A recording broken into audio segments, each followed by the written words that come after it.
and good morning to all our dear scholars, my team, and everyone joining us for this inspiring session today. A heartfelt welcome to yet another powerful episode of the Buddy for Vidya podcast series, an initiative by Buddy for Study, a platform established by Mr. Ashutosh Barnwal sir in 2011 with the mission to make education accessible to all. Till date, Buddy for Vidya has empowered over 138,000 plus students through scholarships, education loans, and structured mentorship, bridging the gap between ambition and excess. Taking this mission forward, we bring to you Buddy for Vidya, a value based podcast and webinar series that brings together exceptional leaders whose journeys, insights, and character spark clarity, strength, and purpose in young minds. Today's episode is truly special. आज हमारे साथ एक ऐसे वैज्ञानिक जुड़ रहे हैं जिन्होंने साइंस को केवल लेबोरेटरी तक सीमित नहीं रखा बल्कि उसे गांव और लोगों की जिंदगी से जोड़ा। Yes, we are honored to welcome none other than Padma Shri Professor Dr. Ramchandra Sehag sir, a living example of how science can transform society quietly, consistently, and powerfully. We welcome you, sir. Padmashri professor doctor Ramchandra Sihag Haryana के एक छोटे से गांव में जन्मे और पले बढ़े। उन्होंने अपनी स्कूल की पढ़ाई एक सरकारी स्कूल से की और आगे की पढ़ाई कुरुक्षेत्र यूनिवर्सिटी से जूलॉजी में की। लेकिन उनकी पहचान तब बनी जब उन्होंने एपीकल्चर यानी मधुमक्खी पालन और पॉलिनेशन इकोलॉजी को सिर्फ एक रिसर्च सब्जेक्ट नहीं बल्कि समाज सेवा का माध्यम बना दिया। उन्होंने ग्राउंड लेवल पर जाके किसानों, महिलाओं और एक्स सर्विसमैन को साइंटिफिक तरीकों से बी कीपिंग और पॉलिनेशन के महत्व को समझाया और उन्हें ट्रेन किया। उनका काम सिर्फ शिक्षा देना नहीं बल्कि लोगों को लाइवलीहुड और सेल्फ रिलायंस के रास्ते दिखाना भी था। उन्होंने यह दिखाया कि साइंस और समाज के बीच की दूरी को कैसे पाटा जा सकता है। आज भी प्रोफेसर सिहाग एक इंडिपेंडेंट रिसर्चर के रूप में काम कर रहे हैं और बिना किसी बड़े मंच या प्रचार के लगातार गांव और किसानों की जिंदगी में बदलाव ला रहे हैं। सर, तो हम आपसे इसी सेगमेंट को आगे बढ़ाते हुए कुछ क्वेश्चंस पूछेंगे। पहला सर ये है कि बी कीपिंग या एपीकल्चर एक बहुत यूनिक और लेसर नोन फील्ड है जैसा हम जानते हैं, और इसमें इतनी रिसर्च या इतने साइंटिफिक्स नहीं आ पाए। तो जब आपने इस एरिया पे काम करना स्टार्ट किया, like how did your journey begin and when did you found कि आपको इस चीज में इंटरेस्ट है? In every department they have certain specializations. They ask the student in which specialization candidate wish to go to.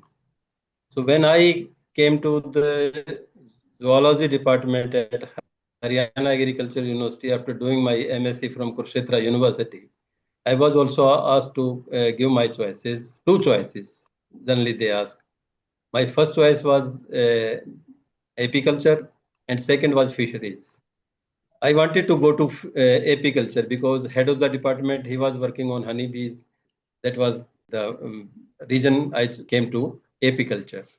I completed my PhD degree in apiculture and later on I joined Haryana University as assistant professor. State government sanctioned a project on honeybees and luckily I got selected in that project.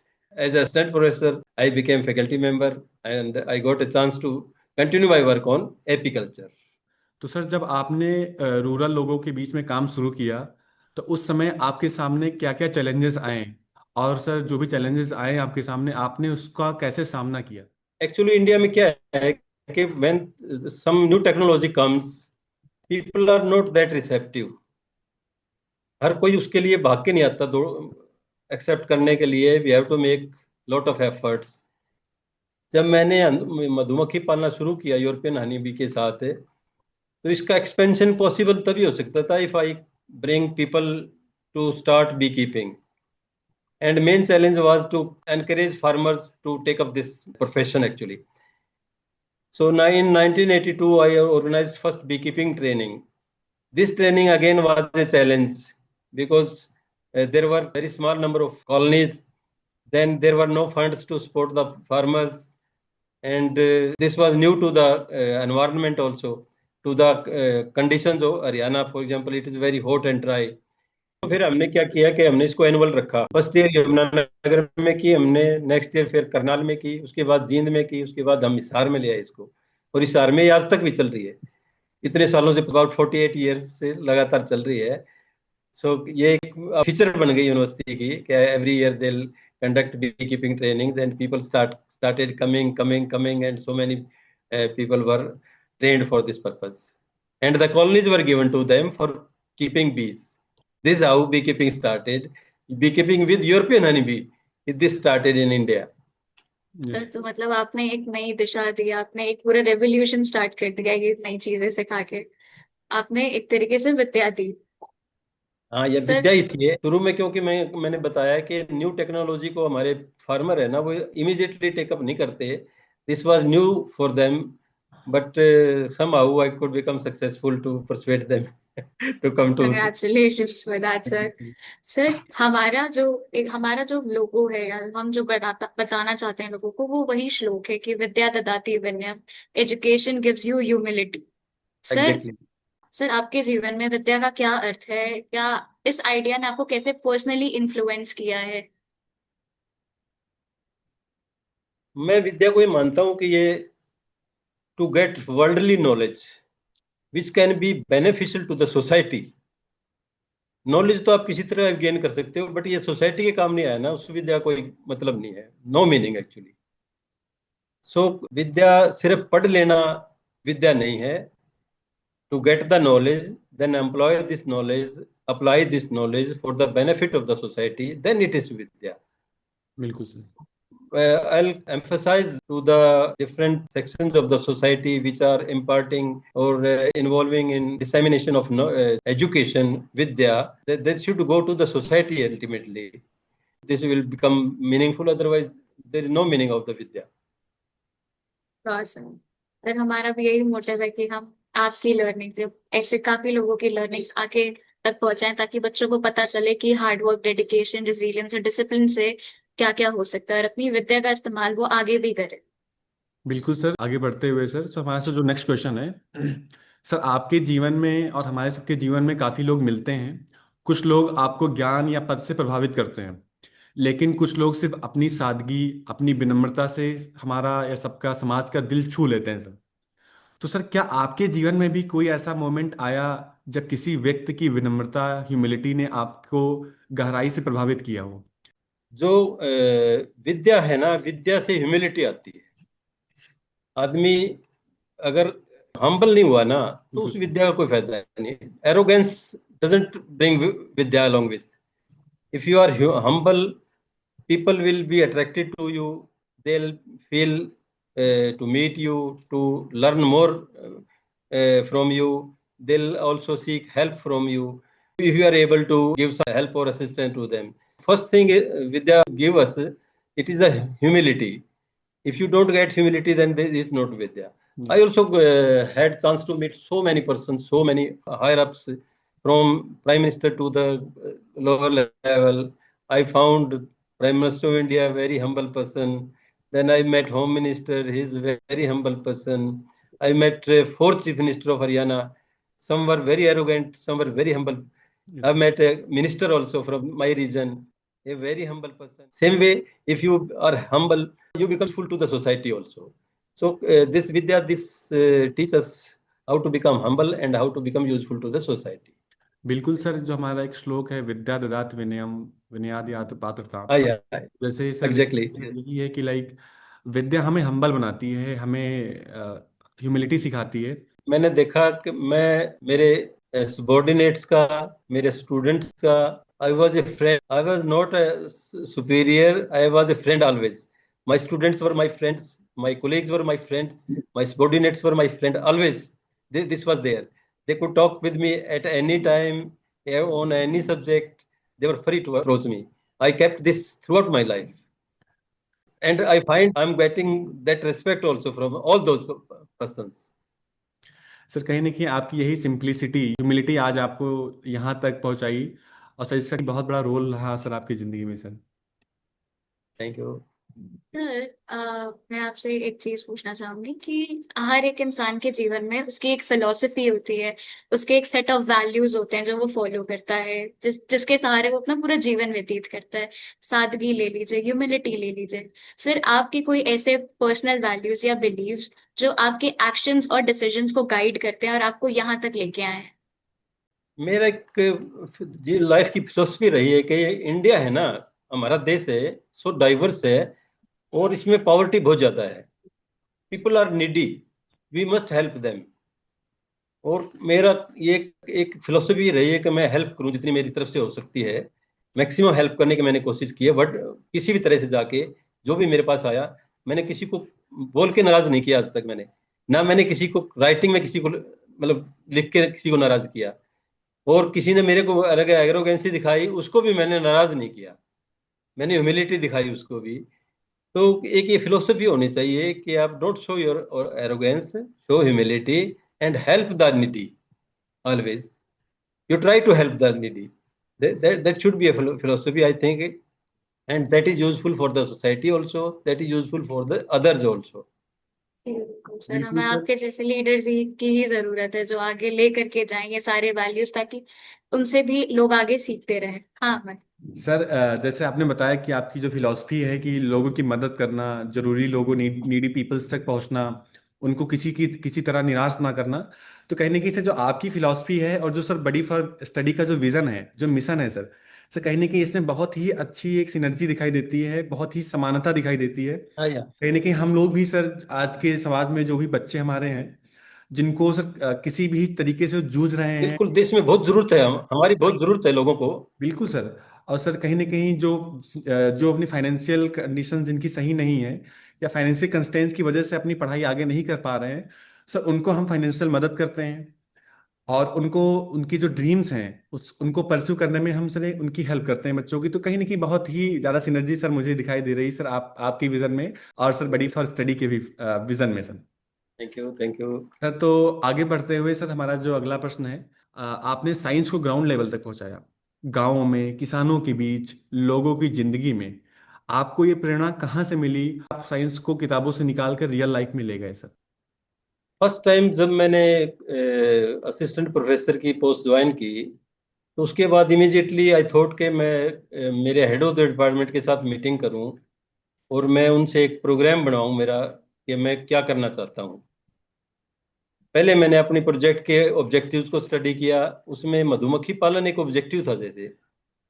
तो मैंने देखा कि भी ये मधुमक्खी पालन तो मुझे करवाना ही पड़ेगा हर हालत में लोगों को, ये एक मैंडेट है इसमें। तो जाके मैंने बताया हेड को, मेरे हेड को, कि भी ये ऐसे ऐसे मैं इसका मैंडेट है, और I have to go for beekeeping. We were not doing beekeeping at the time in Haryana. Haryana में मधुमक्खी पालन को कोई जानता नहीं था। तो उन्होंने कहा, इन 1968 he himself made an effort, और वो फेल हो गए थे। और 1975 में पंजाब एग्रीकल्चर यूनिवर्सिटी लुधियाना ने एक हरियाणा में एक्सपेरिमेंट किया था, वो भी फेल हो गए थे। बिल्कुल तो वो दो फेलियर उनके सामने हुई थी। ये सेड के ये आप इसको बी कीपिंग को भूल जाओ, और आपको ये काम कर लिया करो इधर उधर का, और साल में एक रिपोर्ट बना लिया करो।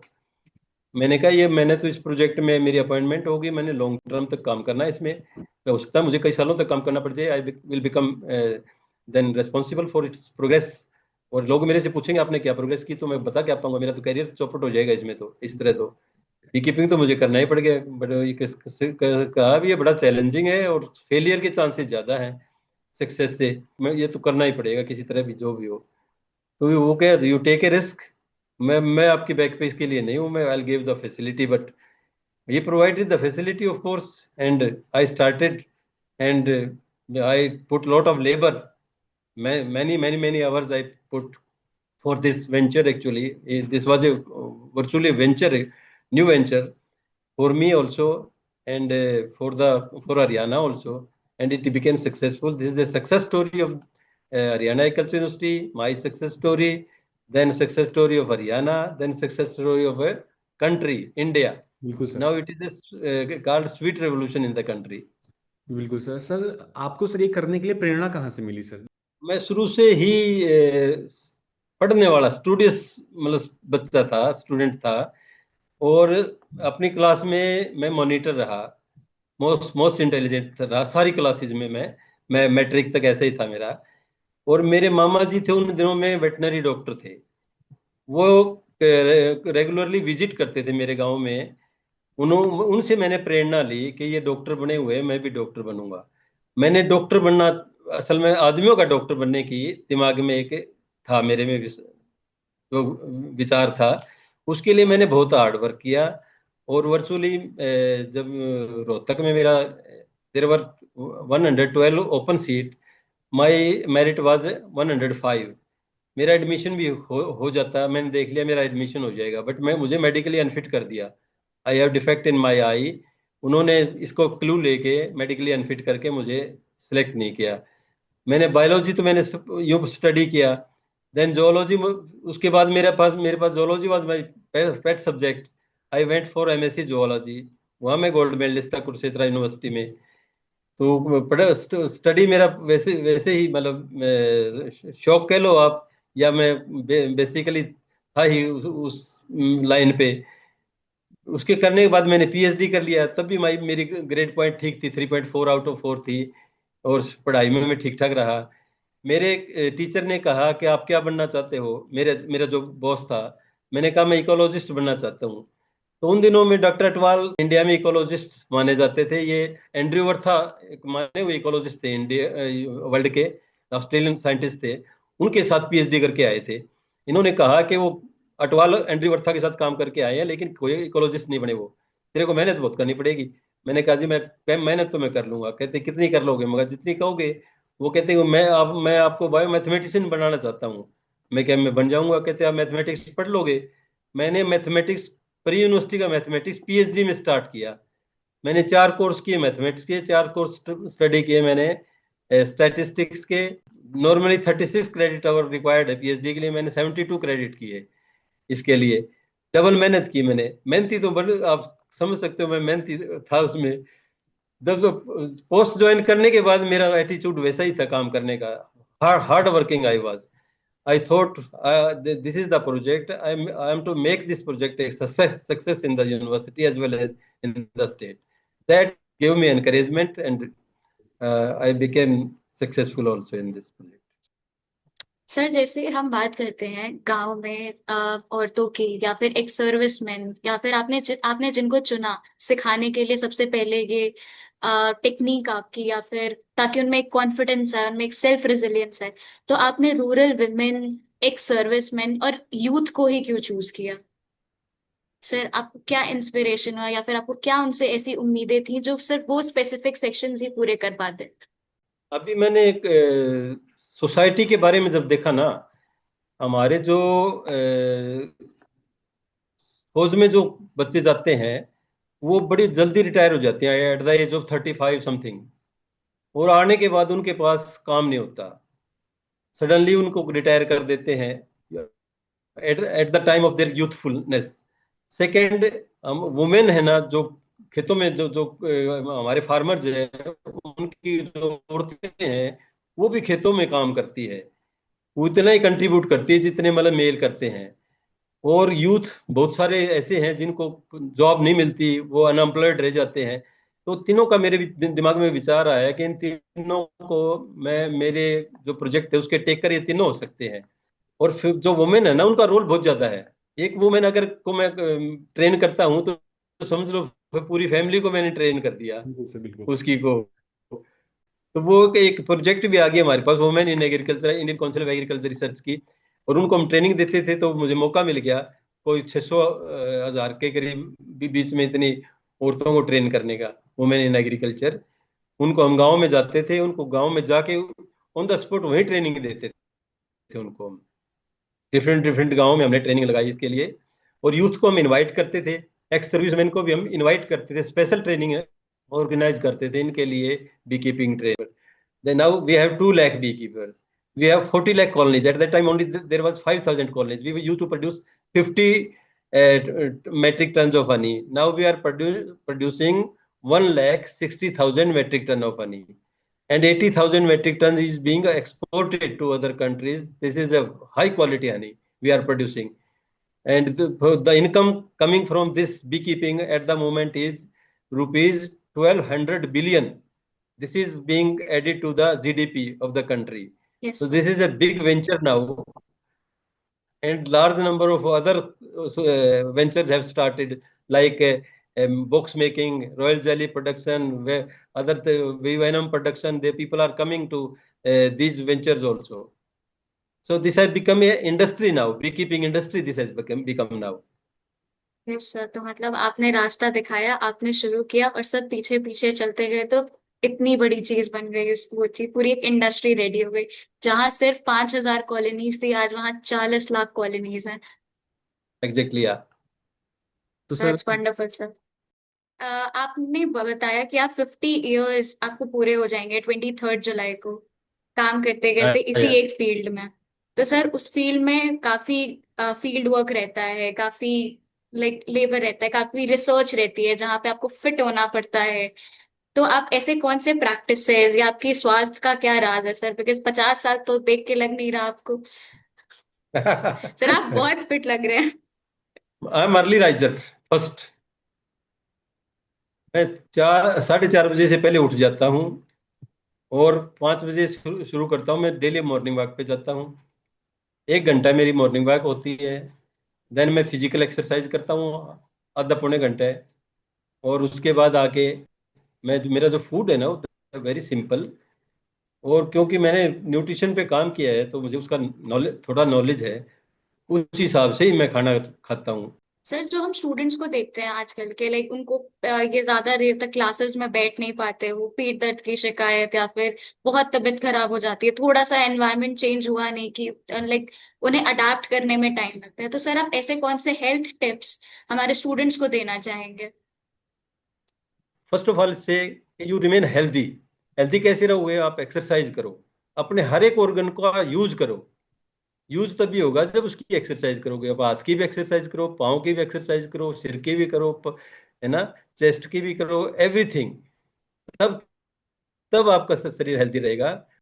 तो सर आपके सफर में ऐसे कौन सी सेक्रीफाइसेस रहीं, और क्या आज आपको लगता है कि वो जरूरी थे और सही थे, और वो आपको कैसे आज हेल्प कर रहे हैं सर? फर्स्ट तो आपका टाइम है ना, वो आप अपने फैमिली को नहीं दे पाते। Your family becomes deprived of your services. जी सर। वो वैसा मेरे साथ भी हुआ। मेरे सम 14, 15, 16 आवर्स मेरा साइंटिफिक वर्क में जाता है। अब भी जाता है, तभी भी जाता है। थ्रू आउट लाइफ ऐसे रहा है। क्योंकि every year I publish around 5 papers.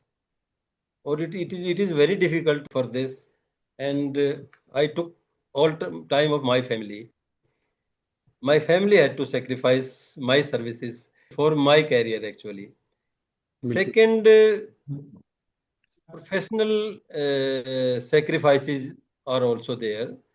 When you are rising on your post or in your profession, people become envious of your progresses. They start blocking your career. In my case also this happened many times. Sir I was despite all this आप इतने अच्छे से smile करते हुए सारी चीजें बता रहे हैं, वो दिखाता है कि आपका दिल कितना बड़ा है और आपने इन सारी चीजों को अपने तक लगने ही नहीं दिया। yeah, thank you. सर वैसे ही जैसे लाइक आपने बताया कि आपकी रिपोर्ट खराब कर दी गई, बट स्टिल आपने ना कोई ऐसा बदले की भावना रखी या फिर जाके उन्हें पॉइंट आउट किया, तो ये सारी चीजें एक आचरण दिखाती हैं कि आपकी डेली लाइफ की गुड कैरेक्टर्स क्या हैं। सर आपके मानने से एक कैरेक्टर, एक अच्छे आचरण एक आदमी के व्यक्तित्व में कैसे आभूषण का काम करते हैं या फिर उसे और कैसे निखारते हैं? पहला तो आपका व्यवहार लोगों से ठीक होना चाहिए, मिलने जुलने का। दूसरा है इसमें कि आप हम्बल होने चाहिए, है ना। ये जरूरी नहीं कि मैं आगे से आने वाला आपको नमस्ते करेगा, आपने कर दिया तो कोई आप छोटे नहीं होते। ये भावना अगर आप में हो तो आपका कुछ नहीं जाता। बट आपको अंदर से खुशी महसूस होती है कि आपने एक आदमी को ऐसे अपना व्यवहार किया। ऐसा व्यवहार आदमी को पॉपुलर बनाता है। तीसरी जो सबसे अच्छी चीज है ना, आपका नेचर हेल्पिंग होना चाहिए। लोगों को मैंने पहले भी बताया था, people need your help. You should be always be helping to them, ताकि उनको कुछ कुछ आपका आपने जो गेन किया है सोसाइटी में। फॉर एग्जांपल मैंने पीएचडी किया और फिर मैंने यूनिवर्सिटी में जॉब किया, तो देश ने मेरे ऊपर बहुत खर्चा किया है। मैं जब मैट्रिक में स्टेट मेरिट फेलोशिप था, उसके बाद मैंने एमएससी तक मैंने कोई फीस नहीं दी। और मेरी बुक्स वगैरह मेरे फ्री थे सारे कुछ। तो वो किस किस किस कहाँ से आए फ्री? मतलब वो मेरे कंट्री ने मेरे ऊपर खर्चा यस किया। सर। फिर मुझे पीएचडी किया, उसका तो बहुत ही ज्यादा खर्चा होगा, पता नहीं कितना के। फिर मुझे थ्रू आउट सैलरी दी और वो आज मुझे पेंशन दे रहे हैं। क्या मेरी कोई जिम्मेवारी नहीं है? मेरी बहुत जिम्मेवारियां हैं सोसाइटी के लिए। उसमें मेरा गुड व्यवहार होना चाहिए। मेरा आचरण अच्छा होना चाहिए, लोगों के प्रति मेरा व्यवहार अच्छा होना चाहिए, मुझे लोगों का हेल्पफुल होना चाहिए। ये मेरा एक मतलब मैंने बताया था मेरी फिलोसफी है, और मैं ट्राई भी करता हूँ ऐसा करने की। जानबूझ के मैं ट्राई करता हूँ कि मैं ऐसा बना रहा हूँ। बिल्कुल सर, बिल्कुल। सर, हम अपने नेक्स्ट क्वेश्चन की तरफ बढ़ते हैं सर। सर, जैसे सर आज के तेज रफ्तार और हमें ज्यादातर लोग जो हैं सर, वो सफलता, पैसा और पहचान जैसी चीजों के पीछे भागते हैं सर, लेकिन इस दौड़ में हम अक्सर ये भूल जाते हैं कि असली खुशी क्या है। तो सर, मैं आपसे पूछना चाहूंगा, व्हाट इज हैप्पीनेस, और आज के दौर में इंसान इसको कैसे पा सकता है बिना सिर्फ एक मटेरियलिस्टिक सक्सेस के। मेरा लाइफ का एटीट्यूड फिलोसफी अलग थी। मैं ये फिजिकल हैप्पीनेस को मैं हैप्पीनेस नहीं मानता। मैं सोचता था कि मैं जो मेरी ड्यूटी है मुझे दी गई है, उसके मैं टारगेट फिक्स करूँ एवरी ईयर, और उन टारगेट को मैं अचीव करूँ, हार्ड वर्क करके अचीव करूँ। मैं ऐसा नहीं कि शॉर्ट गेन से मैं अचीव करूँ, मैं हार्ड वर्क करके उनको अचीव करूँ। और जब मैं उनको अचीव करता हूँ ना, जो सेटिस्फेक्शन मुझे मिलता था, that was my happiness, biggest happiness. मैं उस जो सेटिस्फेक्शन आता था मुझे, उसी से होती थी। Yes sir. उससे अलग अलग मेरी कोई बड़ी हैप्पीनेस नहीं रही ना। मैंने उसको मेटेरियलिस्टिक वर्ल्ड को अपने हैप्पीनेस माना। कंट्री में कहीं से भी कोई रिपोर्ट नहीं आ रही थी कि स्टेटस क्या है बी कीपिंग का कंट्री में। बिल्कुल, बिल्कुल। 2005 में चीफ मिनिस्टर ऑफ हरियाणा ने एक प्रेस कॉन्फ्रेंस की। उसमें उन्होंने एक स्टेटमेंट दी कि Haryana is producing 800 metric ton of honey. जब मैंने ये न्यूज़पेपर में ये खबर पढ़ी ना, this was the greatest happiness for me. मेरे लिए ये सबसे बड़ा था, क्योंकि वो सक्सेस दिखा रही थी मेरी। जो मैंने गोल फिक्स किए थे ना, वो सक्सेस दिखा रही थी, और वो अचीव करने की वो मुझे सेटिस्फेक्शन दे रही थी।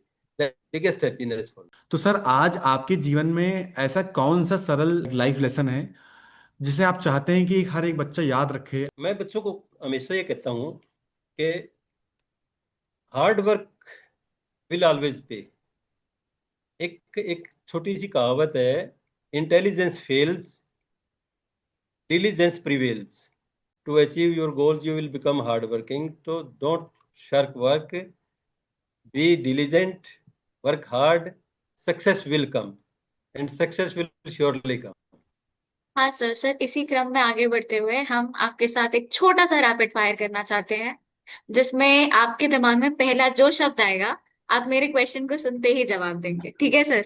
सर, एग्जाम्पल, जैसे अगर हमने आया। आपसे पूछा कि आपकी चाइल्डहुड ड्रीम प्रोफेशन क्या थी, जब हम छोटे रहते तो हमें टीचर भी बनना होता है, हमें एस्ट्रोनॉट भी बनना होता है, हमें सब कुछ बनना होता है। तो सर, जब आप छोटे थे तब आपका ड्रीम मैं प्रोफेशन डॉक्टर क्या था?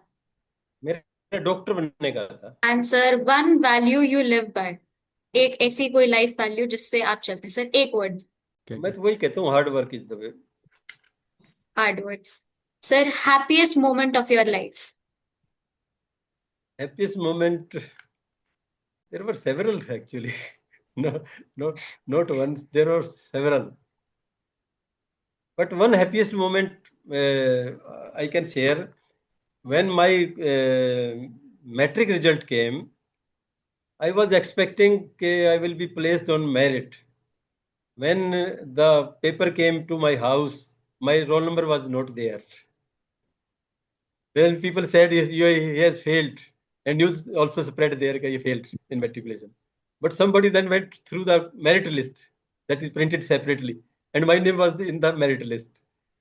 So at that time, that happiness came to me, that is unmeasurable. बिल्कुल सर। सर, एक क्वालिटी जो हमारी आज की यूथ को डेवलप करनी चाहिए, डिसिप्लिन या curiosity? Curiosity is more important, because without curiosity you won't gain knowledge. Sir, एक थिंग जो हमें गांव की जिंदगी या फिर विलेज की लाइफ टीच करती है बेटर देन बुक्स या फिर मॉडर्न वर्ल्ड से, पेशेंस या सस्टेनेबिलिटी? Patience. पेशेंस।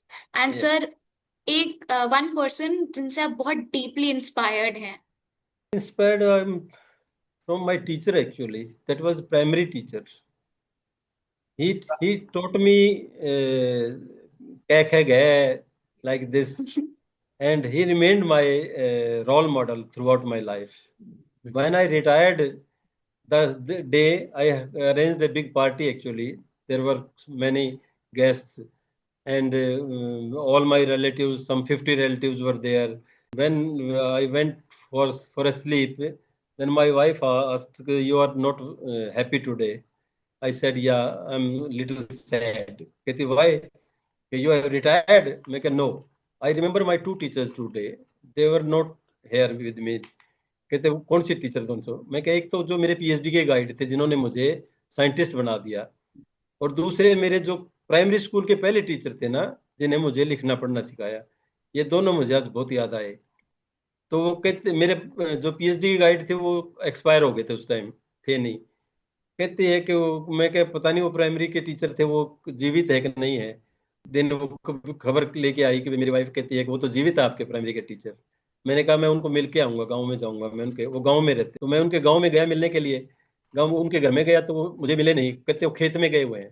तो मैंने दूर से देखा, एक वेरी सिंपल ड्रेस में, और ऊपर वो सिर पे बांधे हुए, टूटी हुई जूतियां पहने, जूते पहने हुए, एक टूटी चारपाई पे एक आदमी बैठा हुआ है, बुढ़ा है वो, अराउंड 85 ईयर्स ओल्ड। मैं उसके पास जाके उनके कदमों के पास नीचे मैं जमीन पे बैठ गया, उनके पाँव पकड़ दिए मैंने। तो वो कहते हैं, "कौन है, कौन हो?" मैंने कहा, "पहचानो आप।" मैंने 2-3 बार उनके पाँव दबाए ऐसे।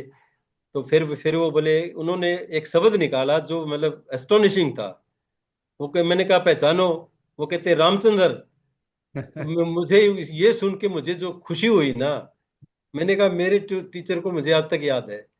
जब गर्मियों के दिन होते थे ना, वो आधे दिन में छुट्टी हो जाती थी, तो ये कहते थे टीचर मुझे कि मैं दूसरे गांव से आता हूँ, मैं शाम को, क्योंकि गर्मी के दिन है, मई जून का महीने में, वो वहाँ रुक जाते थे, और वो स्कूल में सो जाते थे।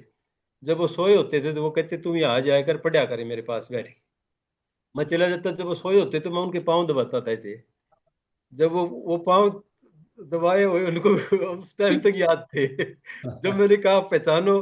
तो उन्होंने एक सेकंड भी नहीं लगा ये कहने में कि रामचंद्र। उसने मुझे जो खुशी दी ना, तब मैंने उनको एक शॉल भेंट किया। शॉल भेंट करने के बाद उनकी आंखों में आंसू आ गए। वो कहते हैं कि ये मेरा स्टूडेंट ही कर सकता था ऐसा काम। जब मैं रिटायर होके गांव में आया, तो घर पे आया, तो मुझे किसी भी ने नहीं पूछा, "आज ये शॉल तूने भेंट किया, मुझे बहुत खुशी हो रही है।" उनकी खुशी से मुझे जो खुशी हुई ना, वो दैट वाज इनमेजरेबल। सर आप और जैसे बता रहे हैं ना, जो आप जैसे आप पूरा आपने एक स्टोरी हाँ टेलिंग सर, में बताया सर, हम लोग को भी कितनी खुशी मिल रही है सर, वो कितनी मोमेंट खुशी सोच के। मिली। और सर आपको देख करके तो और अच्छा और लगा ये आप। टीचर और स्टूडेंट का रिलेशन देखो आप, ये जी। ये कितना अच्छा रिलेशन होता है टीचर और स्टूडेंट का। ये नंदलाल थे, मेरे टीचर का नाम था ये पंडित नंदलाल। अच्छा अच्छा। और ये दूसरे गांव से आते थे, वो ये गांव कोई 8-9 किलोमीटर दूर था मेरे गांव से। डेली ये सुबह आते थे, शाम को वापस जाते थे। सर के बहुत क्विक, ऑनेस्ट और डीपली इंस्पायरिंग था हमारे लिए और हमारे स्कॉलर्स के लिए। अब हम नेक्स्ट पार्ट पे चलते हैं। हाँ मैं।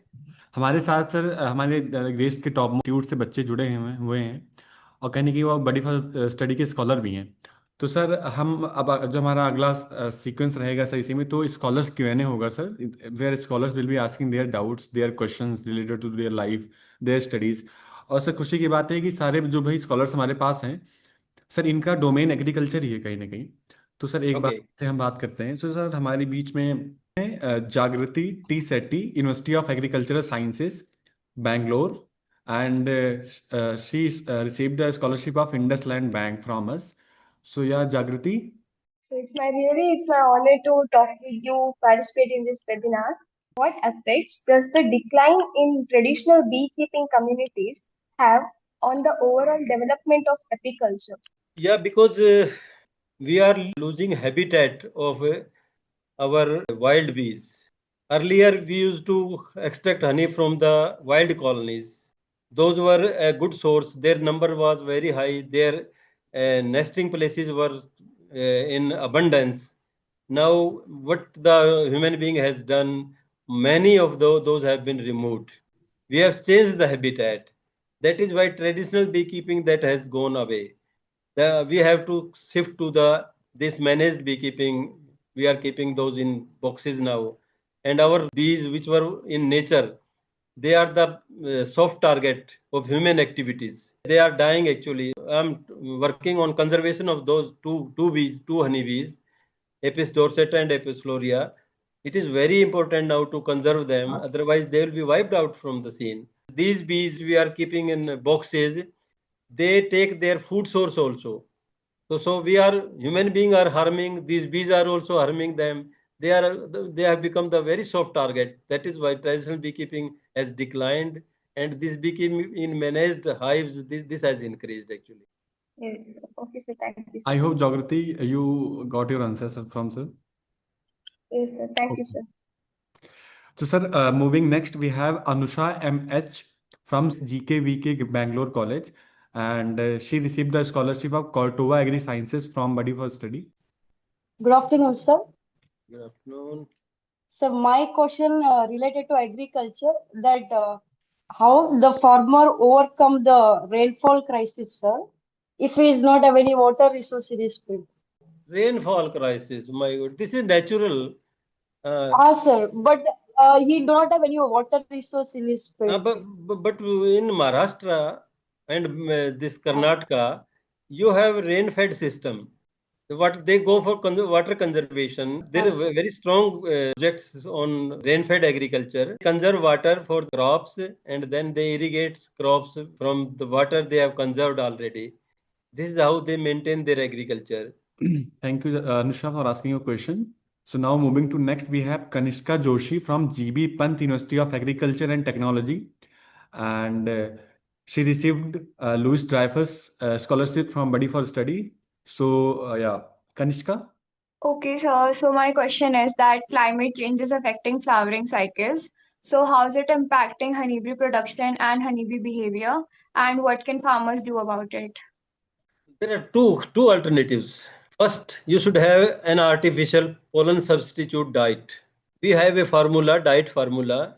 If the farmers are able to give that diet formula to the bees, when the cycle is broken, then the reproduction can continue. First alternative is this. This is for the stationary beekeeping. Second, migratory beekeeping. When there is break of cycle, then you can migrate the colonies to other place where flowering is there. The two alternatives are there only. Okay, thank you, Kanishka. So now next we have Sneha Priya P from Koching University of Science and Technology. She received SBIF Asha scholarship from Buddy for Study. So I have one question to ask you, is that it's related to the process. It is that can this beekeeping model be easily replicated in other parts of India, or what conditions are necessary for it to be succeeded? For South India, we recommend Indian honeybees. In South India, Apis cerana, that is more successful as compared to Apis mellifera. Apis mellifera is a European honeybee. People tried with European honeybee also, but that was not successful. So if you go for beekeeping, go with the Indian honeybee. It is now available there. In Tamil Nadu also, in Kerala, everywhere it is available now.